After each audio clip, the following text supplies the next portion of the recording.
Bismillahirrahmanirrahim. Assalamualaikum warahmatullahi wabarakatuh. Alhamdulillahilladzi amarna bittalabil ma'ishata halalan tayyiban. Assalatu wassalamu ala rasulil mustafa wa ala alihi wa sahbihi wa ahli sidqi wal wafa. Amma ba'd. Dewan Hakim yang arif dan bijaksana serta para hadirin yang insya-Allah kita semuanya dimuliakan dan dirahmati oleh Allah Subhanahu wa taala. Di dalam kehidupan sehari-hari kita, tentunya tak sedikit kita melihat orang-orang yang menghalalkan berbagai macam cara agar bisa mendapatkan apa yang mereka inginkan, sehingga mereka menghalalkan yang haram dan mengharamkan yang halal. Padahal Islam telah mengajarkan kepada kita semua bahwasanya agar kita untuk senantiasa menerapkan gaya hidup yang halal di segala aspek kehidupan sehari-hari kita. Maka dari itu hadirin sekalian, pada kesempatan yang penuh ukhuwah ini, izinkanlah saya untuk menyampaikan sebuah tausiah dengan judul pentingnya gaya hidup yang halal. Hadirin yang insya Allah kita semuanya dimuliakan dan dirahmati oleh Allah Subhanahu wa ta'ala. Imam Al-Ghazali pernah berpesan kepada kita semua bahwasanya di dalam kitabnya Ihya Ulumuddin bagian 1 jilid 2 halaman 31 mengatakan, ketahuilah bahwasanya dunia ini bukanlah tempat tujuan akhir bagi kita, melainkan dunia ini hanyalah tempat persinggahan sementara untuk kita semuanya.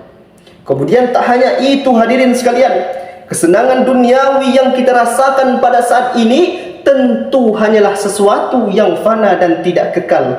Artinya hadirin sekalian, kita sebagai orang yang beriman tentunya memiliki tujuan dalam kehidupan ini, yaitu bukan hanya memikirkan tentang kesenangan duniawi semata, akan tetapi kita juga harus memikirkan bagaimana bekal kita untuk menuju akhirat kelak. Hadirin yang insya Allah kita semuanya dimuliakan dan dirahmati oleh Allah Subhanahu wa ta'ala.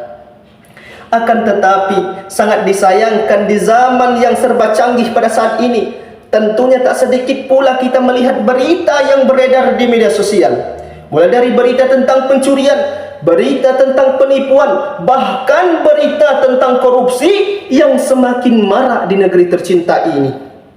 Padahal Islam telah mengajarkan kepada kita semua bahwasanya agar kita untuk mencari makan, mencari minum, mencari apa yang kita butuhkan di dunia ini, yaitu dengan cara yang halal. Yang sebagaimana dijelaskan dalam firman-Nya Allah Subhanahu wa taala yang termaktub di dalam Quran surah Al-Baqarah ayat 168 yang sebagaimana bunyinya, A'udzu billahi minasy syaithanir rajim. Bismillahirrahmanirrahim. Ya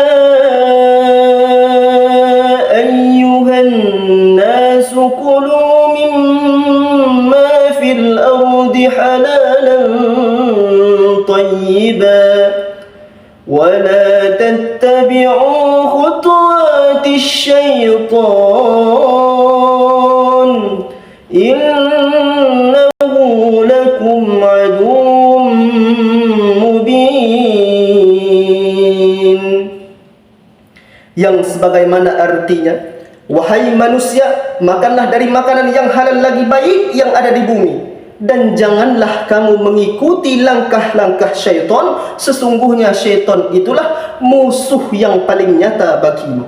Hadirin yang insya Allah kita semuanya dimuliakan dan dirahmati oleh Allah Subhanahu wa ta'ala.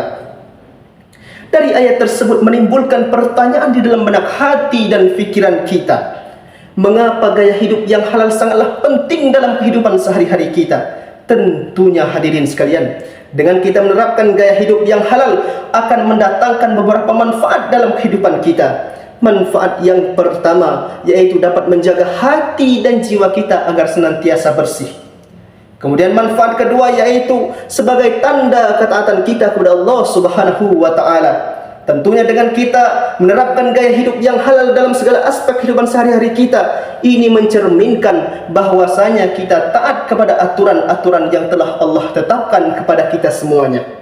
Kemudian manfaat yang terakhir yaitu dapat mendatangkan keberkahan dalam hidup kita. Tentunya hadirin sekalian, jikalau kita telah terbiasa dengan hal-hal yang halal, tentunya akan mendatangkan kebahagiaan dalam hidup kita. Akan tetapi sebaliknya hadirin sekalian, jikalau kita telah terbiasa dengan hal-hal yang haram, maka yang akan datang ke dalam hidup kita hanyalah kehancuran dan kesengsaraan, baik itu di dunia maupun di akhirat kelak. Na'udzubillah, summa na'udzubillah min zalik.